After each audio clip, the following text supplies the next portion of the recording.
Good evening, everybody, and welcome along to this edition of your Canopy series on learmedia.tv. And as usual, our email is info@learmedia.tv, and we thank you for your comments. I always forget to refer to them on our YouTube channel, and I just will read out a few on the next show. I didn't take them down, but they're all positive anyway, so that's the one good thing about it. Anyway, on our show tonight, Stephen Collins, good evening. Good evening. How's it going? And good evening, Mary Honan. Hi, everyone. Good evening, Paraig, Londra. Hello. Good evening, Brian Hinchy. Good evening, viewers, listeners, and fans. Good evening, Dirk, Klein, and welcome. Good evening. Now, I'm finding it more difficult to come up with a few things, but anyway, the first consideration we have on the show tonight is the rubber bandits. No, not the rubber bandits themselves, although if you know about them, we can talk about them, but the rubber bandits, to me, I'm not from Limerick, so I don't get all the nuances and the things around Limerick wit and funny sayings, obviously, as much as I would if they were from Cork. But I think the rubber bandits themselves, they have summed up what we call the generality of Limerick people. They get them. They get the wit. I was looking at a few of their videos there. Of their two most popular tunes is There's a Horse Outside. I'm sure you heard that one. Mm-hmm. And I'll Fight Your Father. Now, that some of them don't go down too well. But I don't know. What do you think, Stephen? To be honest with you, yeah, between their accents, and we say, like you said there, a horse outside. I get that. You know, I do get that. Yeah. To hell with your Subaru. A little bit of it. I'm paraphrasing though. To hell with your Subaru. There's a horse outside. Yeah. I get that. The accent, they have it down pat. You know, so yeah, they do. They are representative of Limerick, definitely. No, they're not representative of Limerick. They're representative of a certain Yes, they are, Mary. area or a certain geographic within Limerick. And, Dylan Field. Possibly no, but I mean, yeah, I do get the humor. Though. Yeah, I do get the humor. But no, you know, they have names like, as Pat said, the horse outside, I want to fight your father, and spastic hawk. I mean, they might sound politically incorrect names, but they're names that Limerick, they're colloquialisms that Limerick people would understand. And, you know, I suppose it's like the inner city Dublin. It would be the inner city Limerick type of humor. But, I mean, if you take Blind Boy Boatman, they're both highly intelligent guys from as far away from the inner city as you could probably get. And I just have a little problem with them lampooning the inner city Limerick when they're not from the inner city themselves. If they were, I would say, yeah, well, fair enough, but they're not.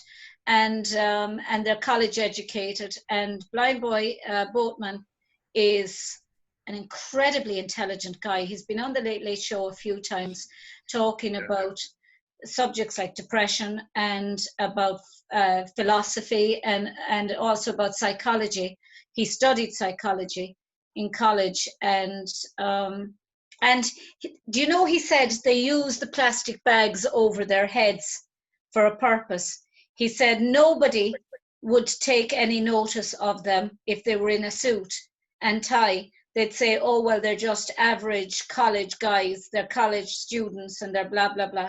But put a plastic bag over your head with 2 holes in it and a hole for the mouth, and start talking intellectually about philosophy, about history, which he's hugely into Irish history, into Irish literature, into theology and into philosophy and psychology.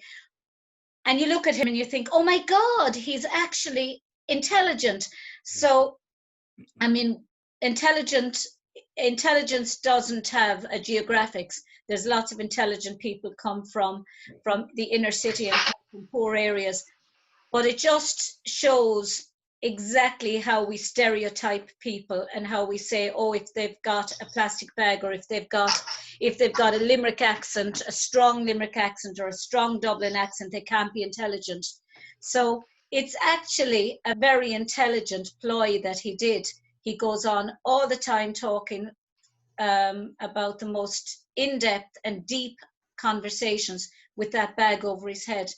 And he gets more attention for it. The humour, Mary. Yeah. You get the humour. He can't be sued because it's kind of a cartoon thing, you know. Yeah, he can't be Flag sued. over the head. Yeah. Yeah. Paraig, It's like the Muppets, they can say what they like. Yeah, Exactly. And Paraig, you're familiar obviously with the Rubber Bandits? Oh, I am, yeah. They're very intelligent. One of them, Yeah. And do you think they captured the Limerick wit very well? they're very funny, like they're really very funny, like, and he has one of them has been he's been on several different shows actually, like, you know. That's Blind Bud Boatman. Kind of surprised when you hear, like, you know, because you think they're just a comical group, you know. I have a bit of the horse outside here if you want to hear a small bit. One, give us a blast.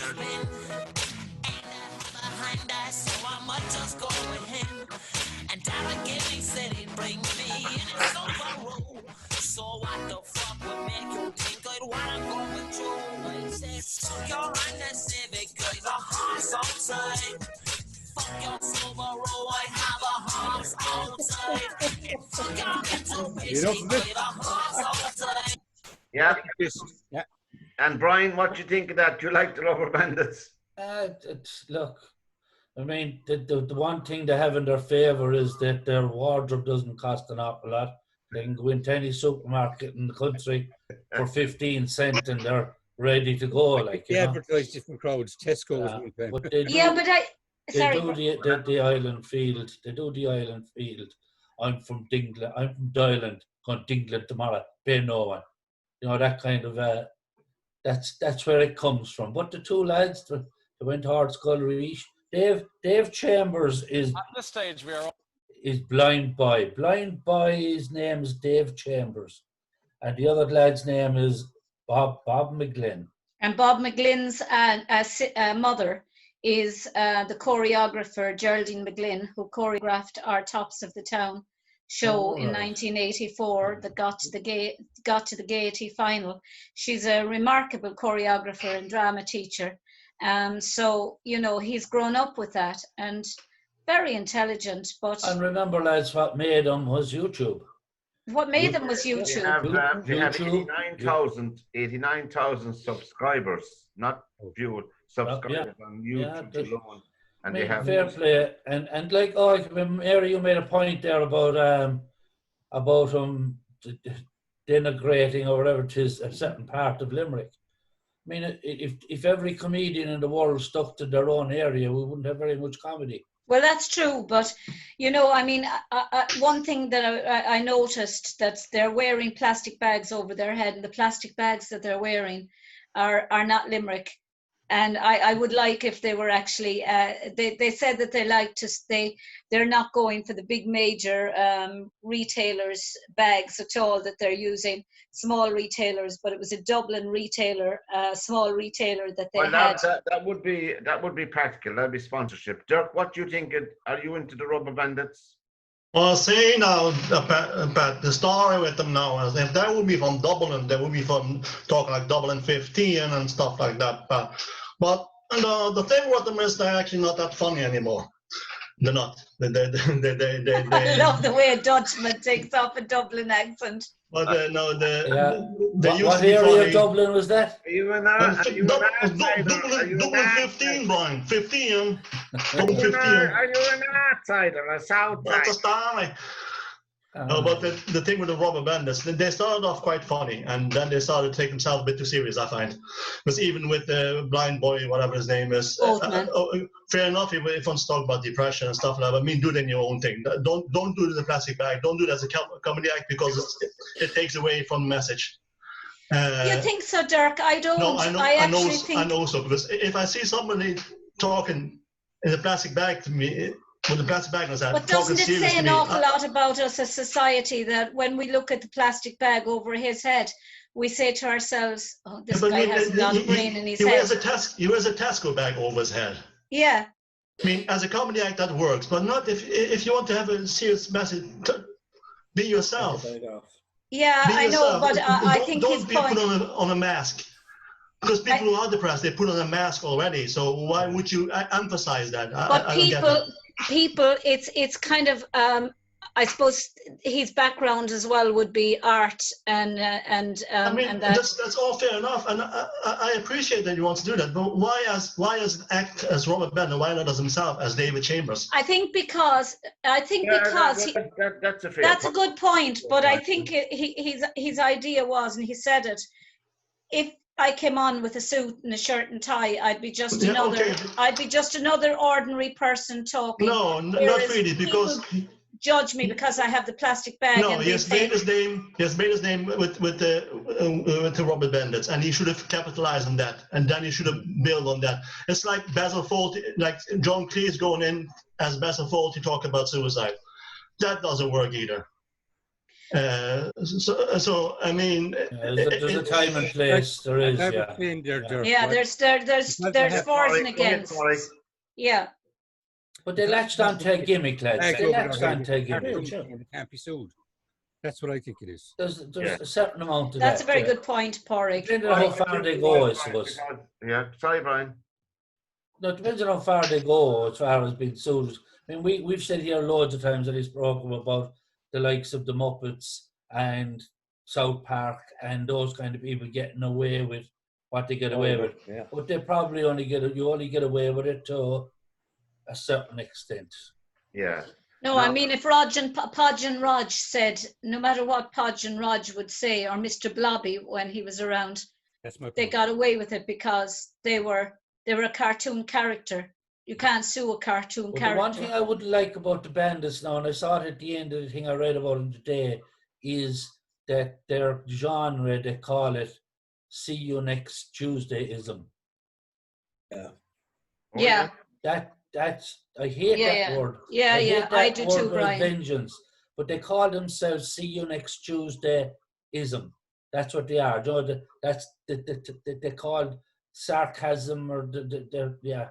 Yeah. It's not a way of telling you what that's the point. And I don't think they're reflective. I don't think they're reflective of the societies in Limerick that they're not even trying to reflect. No, as Dirk said, they were funny for a while. Yeah. Sorry, Dirk. Go ahead. No, actually, I agree with you, Brian. Even the brand they call themselves, the "See You Next Tuesday"ism.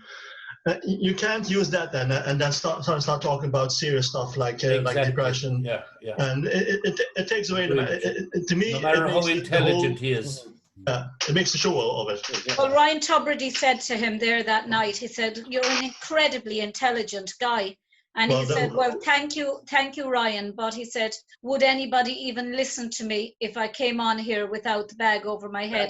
That point has been made, but I wouldn't mind. Right, I actually thought he should have went into politics because he was fairly strong in the politics. He's very strong in politics. Nice to see him going into Dáil Éireann with the plastic bag over his head, wouldn't it? It'd be great. I tell you. At least Mick Wallace wouldn't feel half as bad. Yeah, it'd be a great challenge altogether. But Mick Wallace, of course, has gone on to do better things. Oh, he's gone. Yeah. He's a millionaire now over in Europe. My goodness. Let's. I think, at least, that if nothing, they raised the profile of the Limerick accent, which I think was getting lost myself. I used to come down to Limerick a lot in the 70s and 80s when I was around. I had good friends there. But I think it lost its way with, I say comedy-wise, but I think they helped to bring out the witticisms that were beginning to be forgotten about. I think they were, Stephen, anyway. What do you think, Stephen? Yeah, I think so as well, to be honest with you. But like Brian said, that they were funny at one stage, but no, it's sort of like old hat. It's like Mrs. Brown's Boys. That was funny at one stage, but no, it's all the same thing now. It's all dated anyway. I was here a couple of days ago listening over the wall, being nosy. And there was a young lad doing a plastering job next door. And he was Rubber Bandit. He was that harsh Limerick, very, very much so Rubber Bandit accent. Yeah. And do you remember that program on TV? Some of you might remember Tim the Tool Man. Yeah, very good. Do you remember when he was in remember trouble that. with That's his Bob wife? the Builder you're talking about. No, Tim the Tool Man. Another one, yeah. Cool, man. I Tim never Allen. saw that. Bob the Builder would be English. Tim you the remember- Toolman is the Irish version. Exactly. Never heard of him, Pat. No, it Never was saw on that the American television. He Oh, used to- American. American television comedy. It was on RT. Oh, it's Oh, I think. Tim but Allen. Yeah. Tim Allen. Over the Tim road. Allen, what's it called Tim Allen, again? he's stand-up comedian as well, but there was a scene in that which I used to always look forward to. Tim would have some. He didn't really understand his wife very well. That was the plot line. Do you know what I mean? And he could never really get what she was meaning. No, I'd when have she that was problem reading with the that. speech. So what he used to do is go out in the garden, and there was a guy at the other The neighbor. a neighbor, and all you'd see was his hat. That much of him. Right, yeah. We never saw anything else of him, and he'd stand there, and he'd give Tim the words of wisdom, right? And what he I love what he Paraig. told Tim was absolutely correct. But by the time Tim left him and got in to speak to his wife, he had got the whole thing mixed up in his head. It was really simple plot line, but it was fantastic. Like Chinese whispers, when you tell somebody something, by the time it gets. What was the to name of the end show line- again? Was it called Tim the Toolman or something called DIY or something simple? Yeah. Was it Tim the Tool? You know the one in it. I know what you mean. Know what you mean, yeah. Yeah, but do you remember there was a series on something like that? And it was, oh God, I can't remember the name of it, but he and the wife and the daughter and son lived in the house together, and Married with children. married with children. Yeah. I Oh, thought no. that was so funny. Bundy. That was right. Bundy. Oh Bundy. my God. Bundy. It's Hal Bundy. Al Bundy. Not to be confused with Cat. His facial No, not to be expressions. confused. But he's the daughter in that. The daughter in that had an IQ of something like 144. Wow. She actually had a bit of a tough spell Yeah, afterwards. She She, came back. She came into Friends, actually. She was in Friends as Rachel's What sister. is it? She was no, Rachel's sister in she in actually Friends. she had a good show now. It's Christina Applegate. She had a good show now on That's on who she Netflix. is, yeah. But she's But very, in very Friends- intelligent, playing a very dumb role. You know? In Friends, the blonde one, what was this her name was in Friends? Dopey. Huh? Phoebe. Dopey. Phoebe. Phoebe. Phoebe is a scientist. Phoebe is a has a thinking of- master's. The most unfunny comedy I've ever seen. In my real life. life, she I'm has thinking Right, yeah. in real life she has a master's in science, and her dad is a professor of science, neuroscience. You know, Yeah, do you know that that married one? with children, Mr. Bundy, wasn't he working in a shoe shop? He was. He was. Yeah. There was one scene in that, was many scenes. Of course, he wasn't a bit subtle about things. He No, could never no, be no. subtle. This large lady came into the shop, and they all ran away. No one wanted To serve her. So when he turned around there, he said, he said, "Can you take these 3 seats and sit down?" Yeah. That was the first thing he said to her. And then she said to him, I know the ending, I'd like a pair of shoes. And he said, if you walked out the front door now, you'll get the number, you'll get the number 23 bus to the zoo, and you might find a pair that'll fit you there. Ah, very good. You wonder would he be able to show him now? Well, he Oh is yes, actually in it's on there. There's YouTubes of Married with Children. but But I'm he's saying Anne with the O'Neill is PC the thing actor. now. He's actually in Modern Family at the moment, which is quite funny as well, actually. What did you say? Anne Modern O'Neill, the Family. guy who plays Al Bundy, is in Modern Yeah. Family at the Oh, moment. I see. That's right. Yeah. Even just to look at him, his facial expressions, he needn't actually open his mouth. It's just the look on it, and she's so lovely, his wife. And she was in Sons of Anarchy. She was Yeah. one of the main characters in Sons of Anarchy. Yeah, yeah. She And was, she's got yeah. a fabulous figure, and she dresses so. She has got the most fabulous clothes, and She was actually in the show with Christina Applegate is in now. That to me it's called. I think she is in that show as well with her as a mother, and it's actually quite a very good thriller. And of She course, does the there's- voice for, you know Bundy, of course, was one of the biggest serial killers in America. Ted, Ted yeah. Bundy. You know? Ted, Ted yeah. Bundy. So having a comedy based on Bundy. is Yeah, but just- I think it's actually a play on that because he's far from a serial killer. I know that, He's but- like Ted Bundy if Ted Bundy had an alter ego. he has serial. No, killers. my son, one of my sons bought me the box set, and I watched 3 episodes, guys. The first 3 episodes, and I couldn't watch it anymore. Which?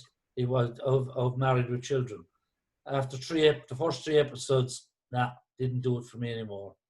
Yeah, see, it has dated a small bit, though. That's the only thing with the show. Yeah. It was very funny at the time and very current as well, but it has dated. But you know, if you looked at Faulty Towers, even to this day, it hasn't dated. And Hasn't. Yeah, and but the it's- only and reason it's even those up- ones haven't dated, Mary, is because they only made 12 or 13 of them. Yeah. They The did. same with Father Ted.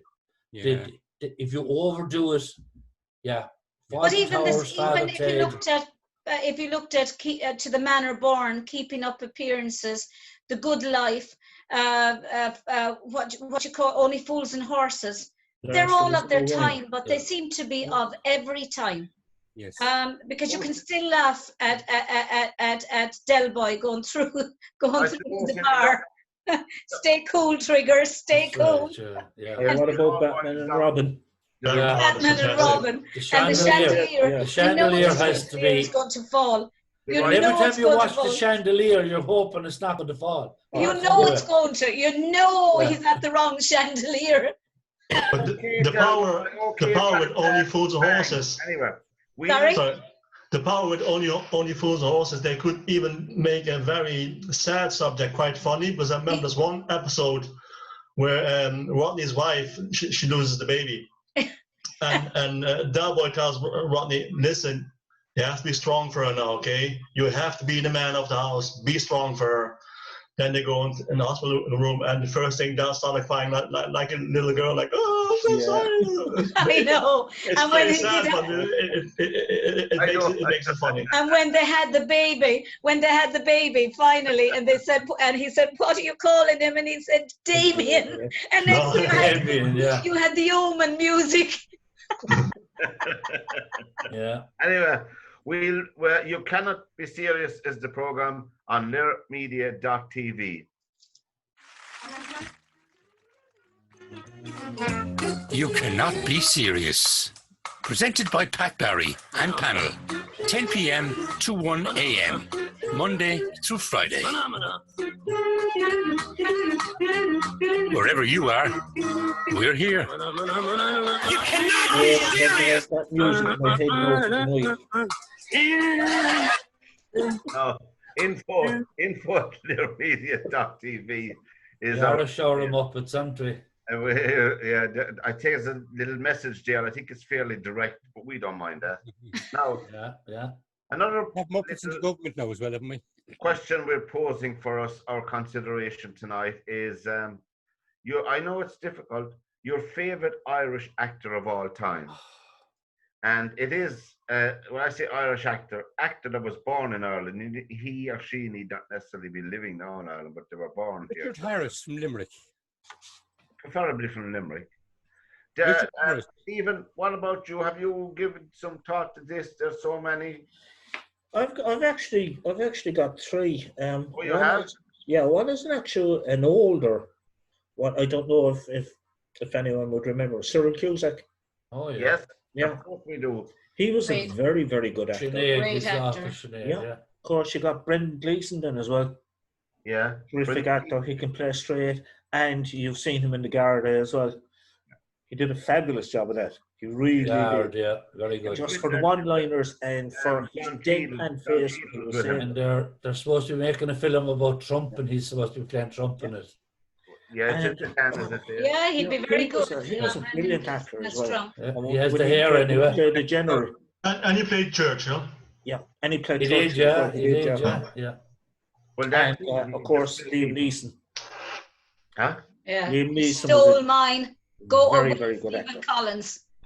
Pardon? So you had Oh, Liam my. Neeson, Brendan Gleeson, and Cyril Cusack. I remember Cyril Cusack. He wasn't a quiet man.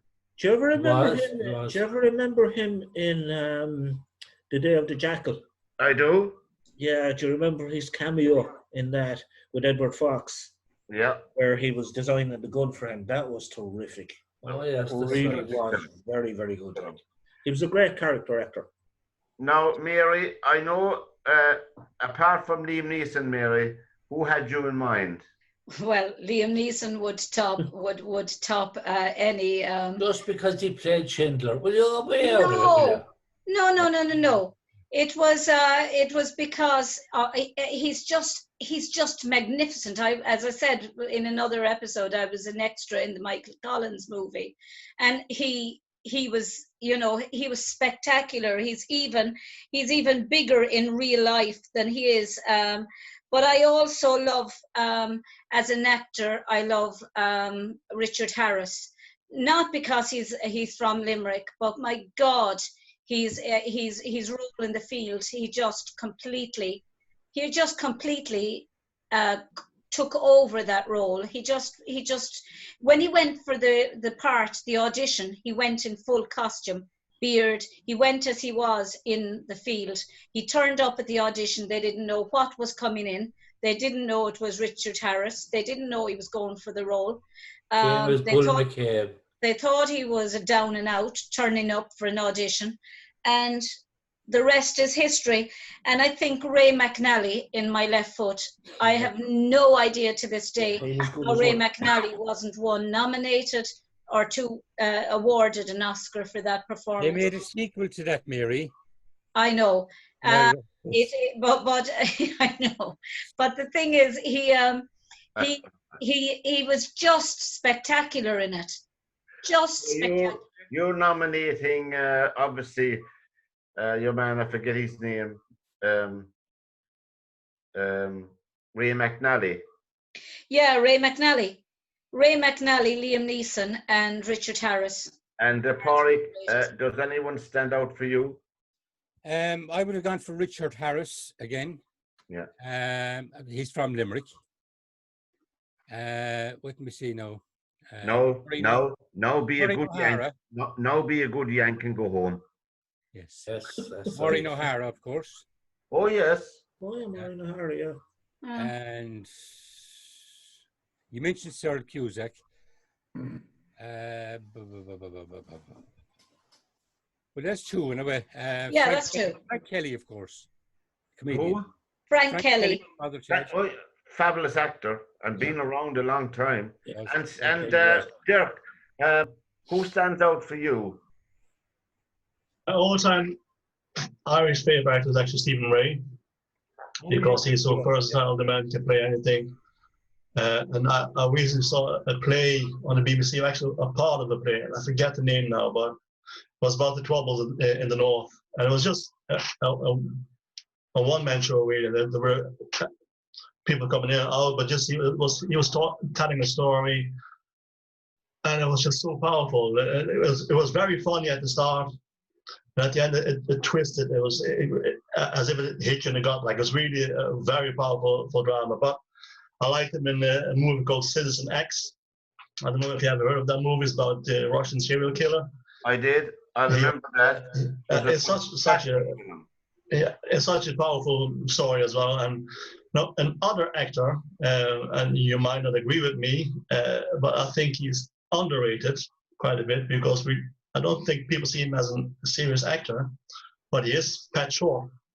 Oh, he's well. And John Kenny. He played a very good part in The Garage. Yeah. And It's my favorite. The Garage is my favorite Irish movie, and it's so simple, but yet so strong. But John Kenny is the same. He's a great stage actor. I mean, I came from the country, small village, and there's no doubt in my mind for Currycosher there. Pat Short summed up in that film all that is sad about living in the countryside. Yeah. He summed it all up, and loneliness and loneliness and more loneliness heaped upon more loneliness is the lot, unfortunately, for an awful lot of middle-aged bachelor men, particularly all along the west coast of Ireland. And don't forget, he killed JR as well. He did, yeah. He did. He shot him. Yeah.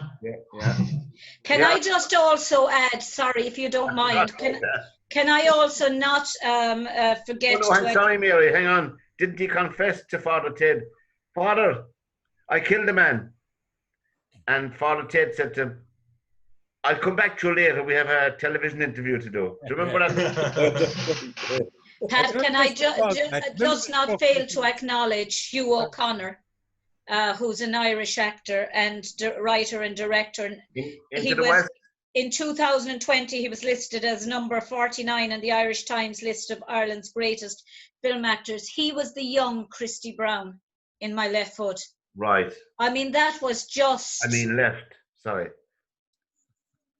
That was just a spectacular performance from a child, you know, and rightly so that he was given the credit for it by Daniel Day-Lewis that day that he had actually shared the part with a great young actor, Hugh O'Connor.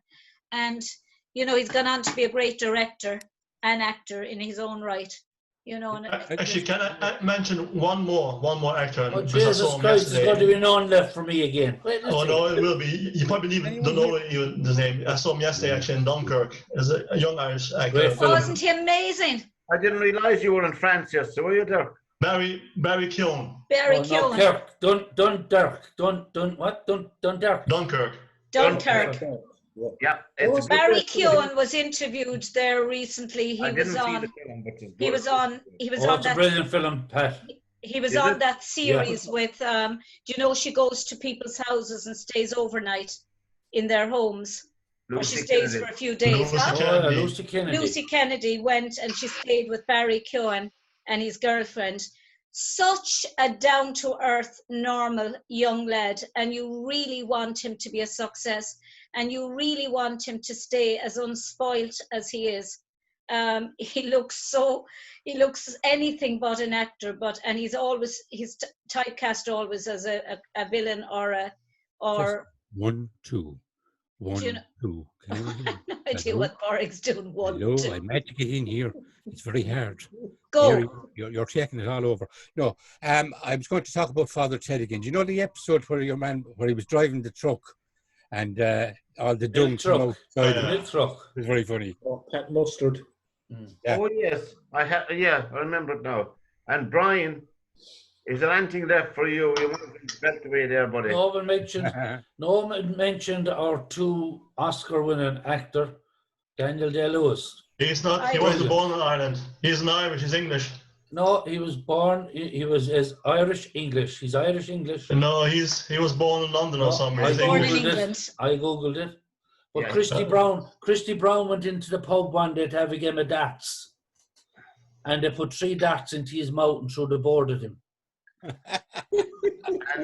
and a bullseye. But Cecil Day-Lewis was Daniel Day-Lewis's dad, wasn't he? Yeah, his grandfather. Was he his grandfather, was he? And who else, Brian, beside Daniel? Well, the two I picked earlier on, and very hard to choose between them as great actors, is Liam Neeson and Gleeson. And Leeson. Well, I must admit, great actors. There's one actor. I just met him briefly once in a crowd. I don't think he noticed me, but anyway, I don't mind that. But one Irish actor who I think is utterly underrated is Pierce Brosnan, because when you look back, small screen, when you look back at Remington Steele, that was a sensational television series in my book, just so good. Then I know he played James Bond, and he's my favorite James Bond, obviously, as well. But when you look at films like Evelyn, and you look at the modern film where he played the persona of Jerry Adams, Yes, oh my God! It's very good. Yeah, a stunning film, and and I have no doubt he must have met Jerry Adams many times, because he had the menace, he had the look, he had everything right in that film. I've never seen two people more alike in my life. Jackie Chan was the main actor in that. Wasn't he great, Jackie Chan? Actually, a movie that's often forgotten about with Pierce Brosnan is The Matador. It's actually he plays a hitman, but it's quite funny as well. Actually, it's a dark kind of comedy, and he plays it well. Yeah, he was very good in Mamma Mia as well. He was very good in Mamma Mia. Well, He was wouldn't go really that far, good. no. no comedy, anything, you know. But he was the only when I picked out him, and of course I picked out. I can't forget Cillian Murphy. Yeah, I think Cillian Murphy is stunning in Peaky Blinders. I've never watched But it. it's the part that makes the actor there, isn't it? Well, Yeah. you either believe the character, in my opinion. That's why you watch a series, or you don't. To believe it, yeah. See, he Actually, scares me to look at him. And it's a true No, but- story, like. my favorite Cillian Murphy movie is Breakfast at Pluto. Did you ever see that? I heard of it. I don't think I've seen I it. won't It's- watch a it's movie hilarious. with him in It's- it, strangely enough. He plays a gay fella, but he how you call him?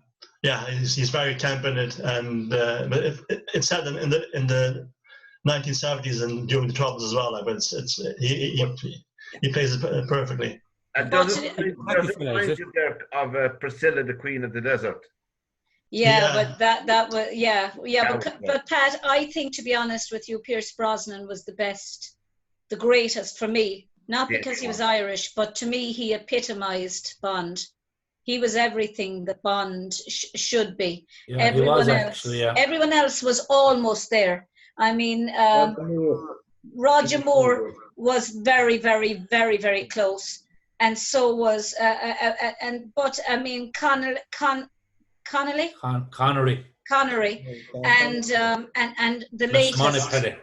the latest never did it, you know. I mean, to be honest with you, Daniel Craig. Daniel Craig is, in my view, is no way what Fleming had in mind when he created James Bond. I think Pierce Brosnan. The only thing, though, with his movies are the most successful ones. Like the Skyfall made nearly 2 billion.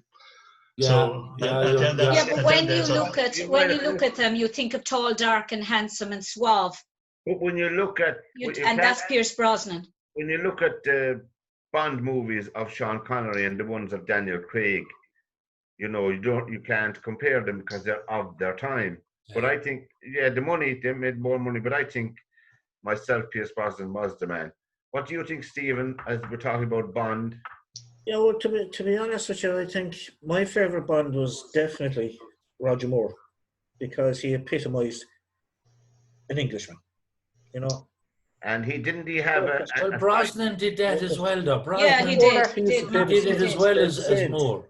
You know, and that's one, though. Connery has to be the best. No. He didn't do it for me, Brian. You all seem to forget the real best one. That's George Lazenby. I mean, he was just fantastic. The first one was he only made a couple, didn't he? He made one. Yeah, he was an Australian model, I think. They picked him up for it. That's the only at Her Majesty's Service is the movie. That's the only one where he actually gets married and his wife gets killed. Yeah, more or less straight away after they get married. So she gets killed by Telly Savalas, by Kojak. It's awful. Yeah. And he became a cop afterwards. I mean, you see how things go, like, you know.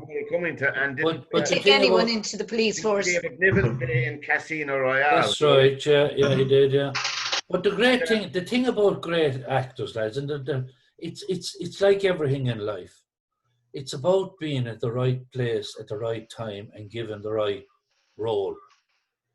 Do you know what I mean? Yeah. And when you're given the right role, it just spears you off into something that you never dreamt of. So a lot of it is now great acting comes into it as well.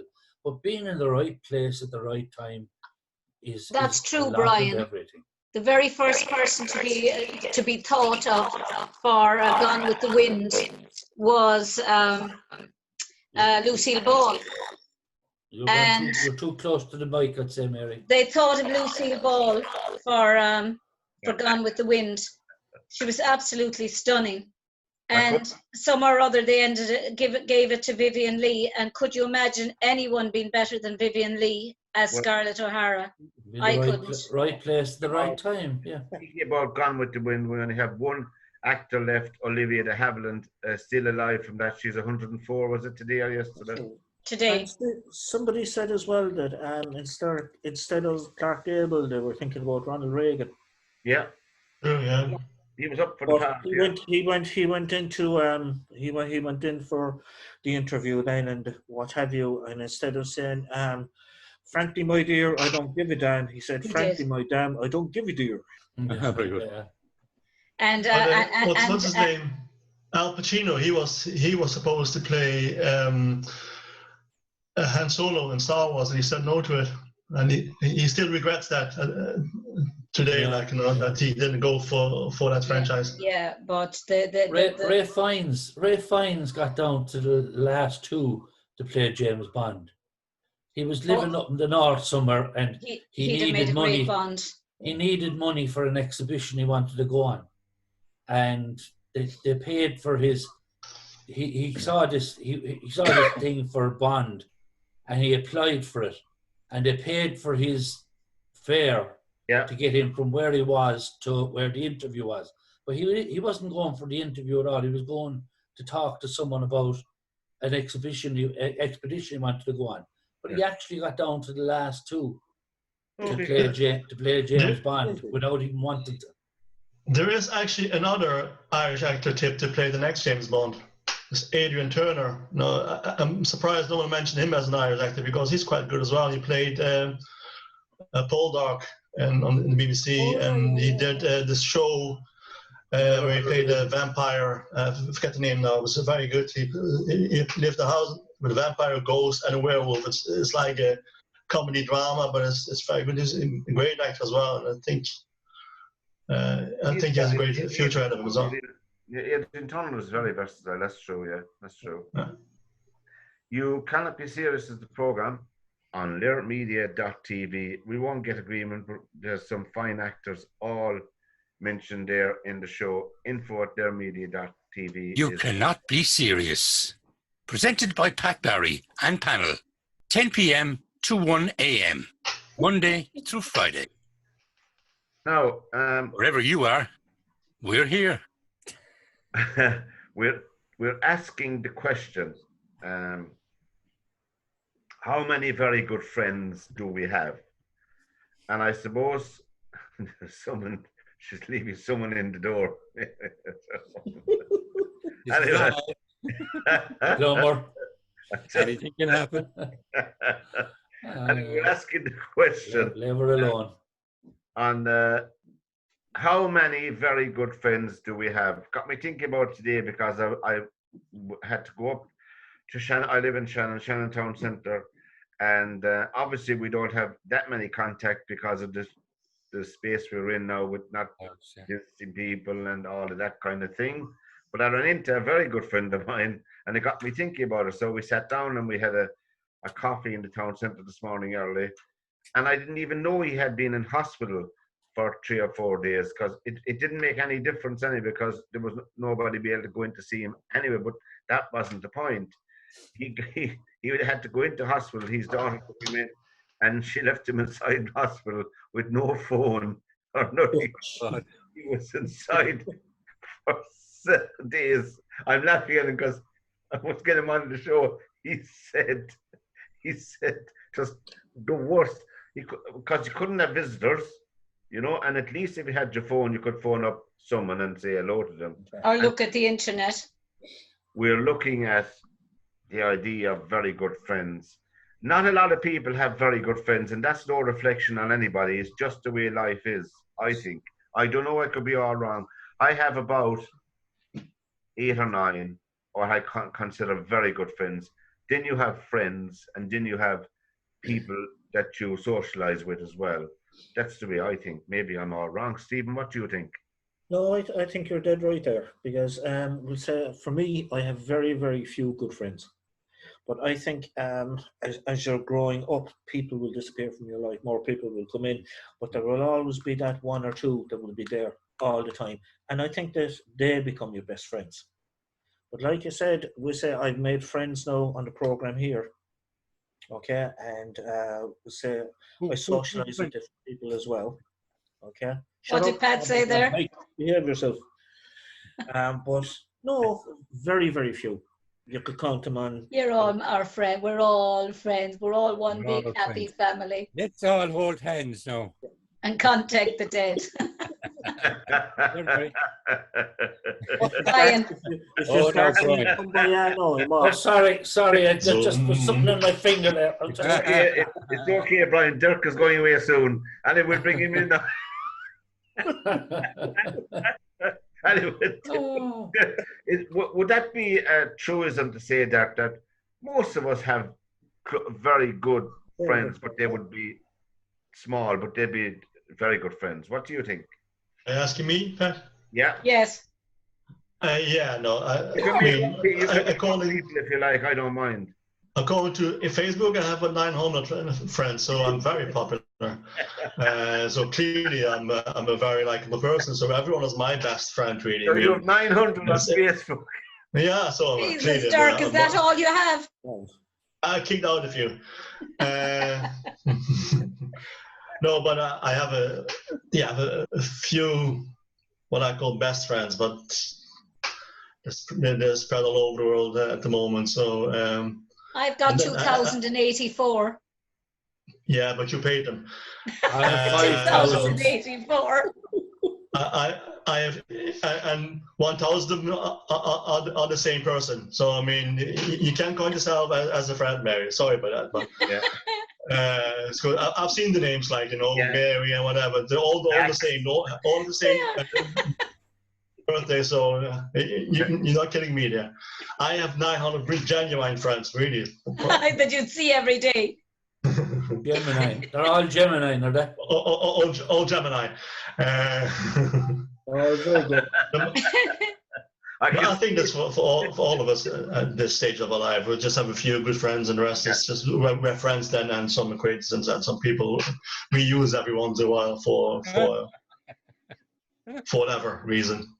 And Mary, apart from the 2038 friends in the ether of out there, Of net. In the ether of net. would it be true to say that the statement I made in the start that we all of us probably have a handful of really good friends, and then the rest are friends? I mean, I'm lucky that I for some reason or other, I have no idea how. I don't know how it has happened, but I have some friends since I was 4 years of age, and they're still, she'd still be my best friend. And I have other friends since for the last 30 years. And you know, I have one very good male friend, and I mean, there's nothing he really wouldn't do for me. If I asked him, don't start me going out here. Well, it's not you, Brian, but I mean, it's you're a friend. You're one of my good friends as well, Brian. But this is Michael Casey. He knows it. I know him. I mean, you could ask Michael Casey to jump to the ends of the earth, and he'll do it. You know, if he says he'll do it, it's done like that. He is the most. He has a petrol can at hand all the time for you. Just always.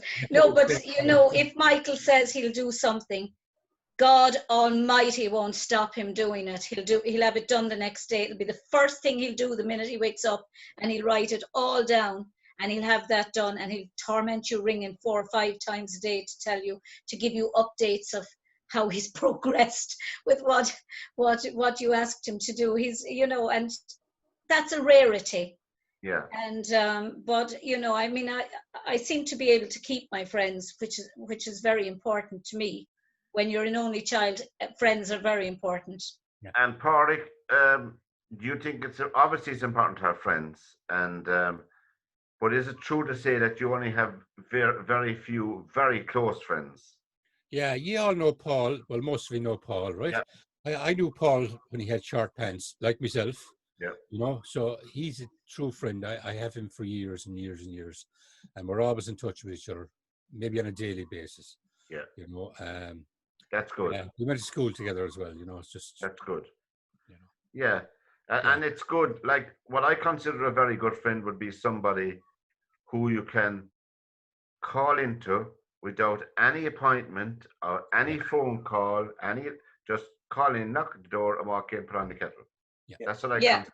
And he's inside there listening to the door and says, "Oh, that bastard is here again." We'll have to smile. He's eaten all my fucking biscuits and he's gone away again. But Brian, what about you? Do you think it's important to have at least 2 or 3 very good friends? I've discovered in the last years that you only want true friends in life, and that's your life partner. The person you can say anything to at any time. Now, after that, my friends would be my family. And everyone then after that is an acquaintance. Very good. That's fair enough. That's fair enough. And Mary, do you think that you make friends as you go along? I mean, I think you can make some really great friends as you come along. I mean, I was in Bunratty all through the late 80s, well, the very late 80s, 89, 81, sorry, all the 80s and 90s. And I made some great friends like Una and Miriam that I'm friends with since, I'd say 1987. I would say, and Carmel I'm friends with since about 1984, my best friend, one of my best friends, and Anne, of course, since we were 4 years of age. And, you know, I've known you, Pat, for many years, and Stephen Collins, you know, I mean, I've known Stephen Collins all my life because we were neighbours, and Brian Hinchy. You know, we're you know, I do think it's really, I think it's like having, it's like an employer having the reputation of having transient staff that they're like coming and they're there for maybe 2 months and they can't stay and they leave. It says an awful lot of negativity about an employer that can't keep his staff.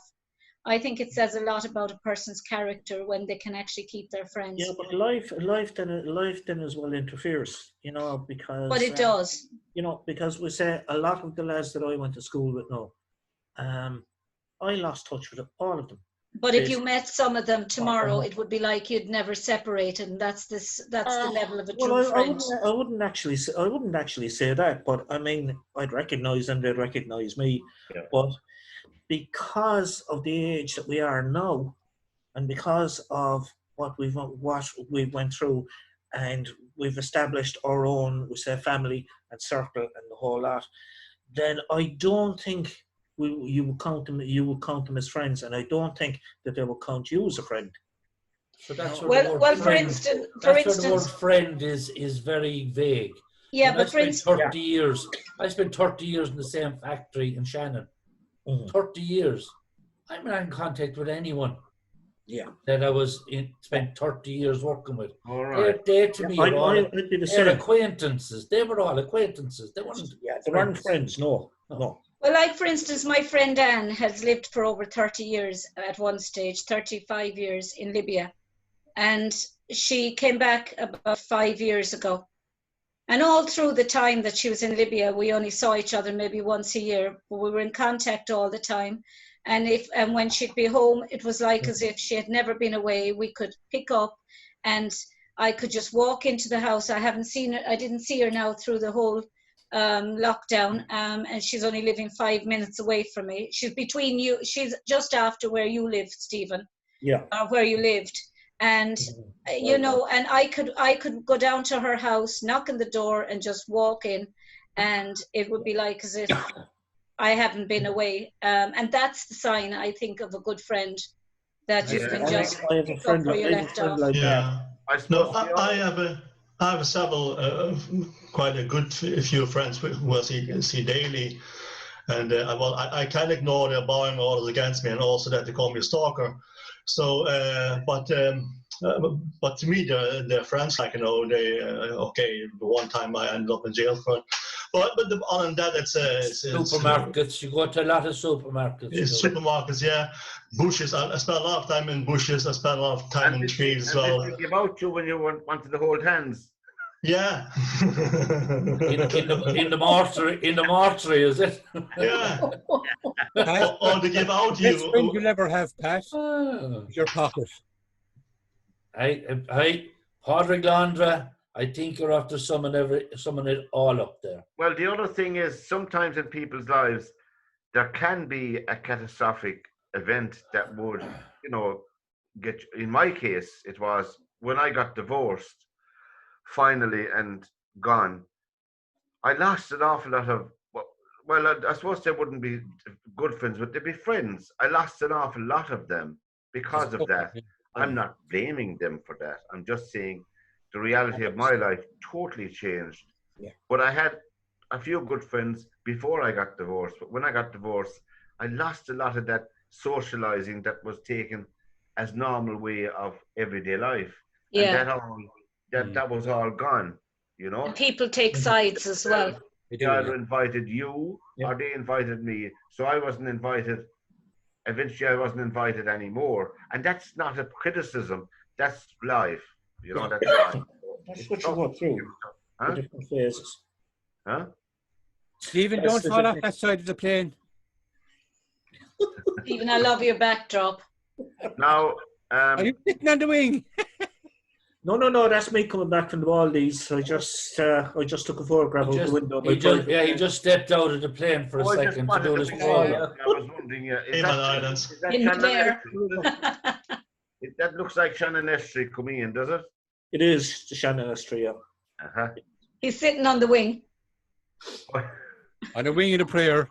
And a prayer. Well, I'm like that gremlin in one of the Twilight Zone episode that keeps trying to scrape the engine off. And before we finish up for the night, we Una will have to get our sound sorted out. We might hook up with her later on, Mary, and see can we do anything for her. But she's missed. Because she desperately wants to be on. No, you cannot be serious. Presented by Pat Barry and panel, 10 p.m. to 1 a.m. Monday to what's that thing Friday. that keeps on coming in every couple of minutes? Wherever you are, we're here. That's our jingle. Yeah, you are. Thank you, Paraig. And tell all your friends about our shows on their media YouTube channel. We need to get the subscriptions up considerably, or to the channel. It's free to subscribe. Just tell people about that. We'll run around the panel with this to make it quick. Goals in life. Have we any goals in life left apart from trying to, that tomorrow will be okay for us? Any Speak goals? for yourself, Pat Barry. Any small. You're about. Every time I open my eyes in the morning, it's a good day. You're about. That's what I said. And treat every day as if it's going to be your last day here. Now people might think that's morbid or weird.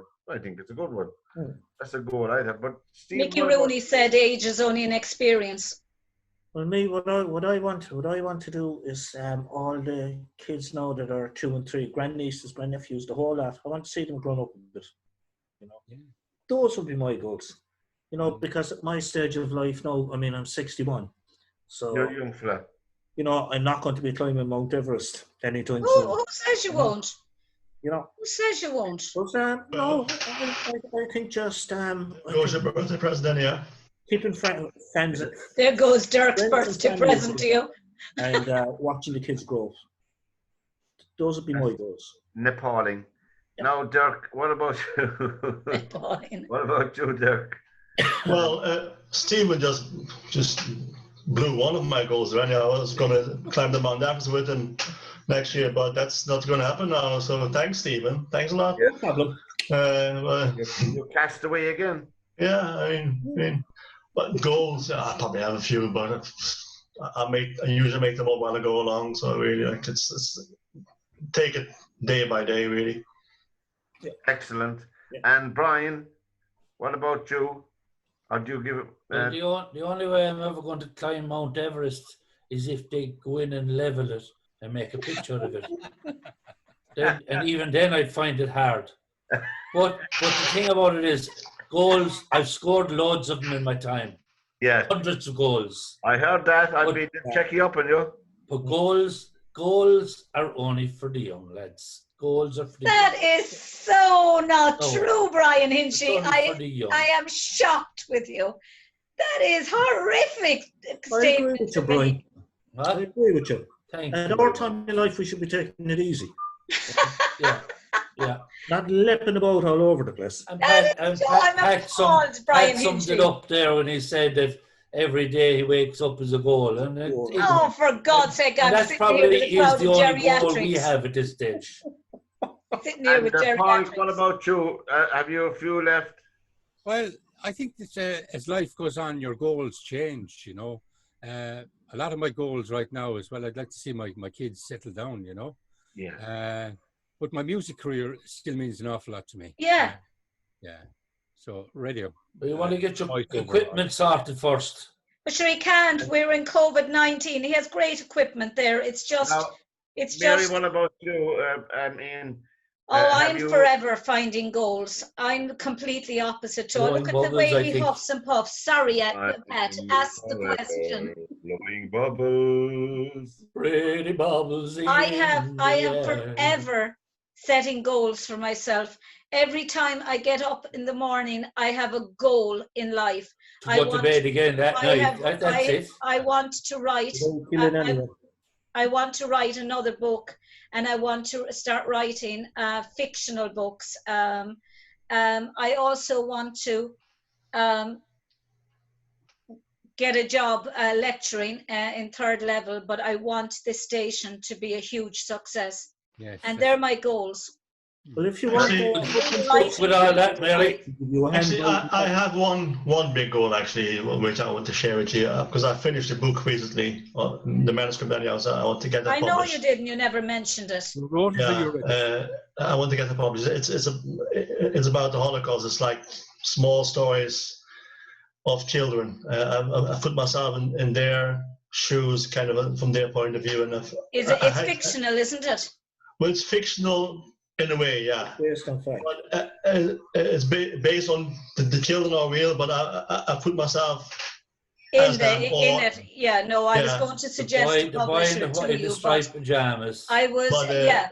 no, it's not like that. It's more like with a bit of poetry as well. And no, I didn't want to publish it in the first place because I had them already written on my blogs, and a lot of people told me why don't you publish it, because there are very strong messages, and actually several Holocaust survivors asked me to do it as well, and I was thinking, well, if they endorse it, so who am I not to go for it? So You I am want to looking get it forward done to get fairly it quick because they're nearly all dead now, you know. Yeah, but I can still. I can still. He doesn't have to, go you know, on. he can take his time. That's But beside the point. you know, there's so many, Well, you know, Dirk, publishers. one of your blogs, like, A history of must have sorts. been a couple of months ago. I read a story in one of your blogs, and I'm not an expert in Second World War history or anything like that, but I knew a bit about it. And one of I'm after forgetting now. You probably remember now. The student movement protest against Nazism. The young people. That was the Edelweiss The Pirates. White Rose. Yeah, the White Rose. The White Rose, yeah. I didn't come across them till I read it in your blog, so it didn't encourage me to look into them, you know. Yeah, it was Sophie Scholl and her brother and a few other students. They were Yeah, hanged. people forget about that. They're totally forgotten about, and you know, because you only think of big armies and all that, but these people made a huge difference. Yeah. But there was also the Edelweiss Pirates and the swing and jazz youth. The swing kids, yeah. The swing and jazz youth, they got away with quite a bit because they came from affluent middle class families, and they were into swing music and jazz, and they used to have all their music underground, and the Nazis just treated them as being kind of imbeciles. Actually, and they got away with it. We were talking about James Bond earlier. The actor who played Blofeld and was in Dr. No, or the man with the golden gun, something. The guy with the cat, the German actor, he played Blofeld. Yeah. He actually was a Nazi. He was a Nazi as well at the time, and the movie, that particular James Bond movie, I forget the title now, unfortunately, but that particular James Bond movie was banned in Israel for a while until 2 Jewish survivors came out and they said, actually, he might have been a Nazi, but he saved our lives and that of our parents. So even within the German Wehrmacht and Nazi parties, there were people who still Yeah, but there were, Dirk, there's but good- that's good not people what's, everywhere. Before we that's not what's known yeah. No. very much. That Yeah. a lot of Nazis refused to kill, and instead of being That's true. executed or that, they were treated as cowards, and they were expelled, No, or they were put in. Not always as cowards. They were They just were expelled. no, not all the time. No, No, not all the time, but in No, many they were not. cases they were. Some of them were, but Yeah. a lot of them weren't. They were just given different duties. And Yeah. they lost all their pensions and everything, and their families Now, lost pensions. you cannot be serious, lads. Unfortunately, we've run out of time, and we've come to the end of another edition of You Cannot Be Serious. And from this edition, from Stephen Collins, Dirk de Klein, Brian Hinchy, Paraig Londra, and Mary Honan, lads, it's been a blast again, and good night and good luck. No, yeah.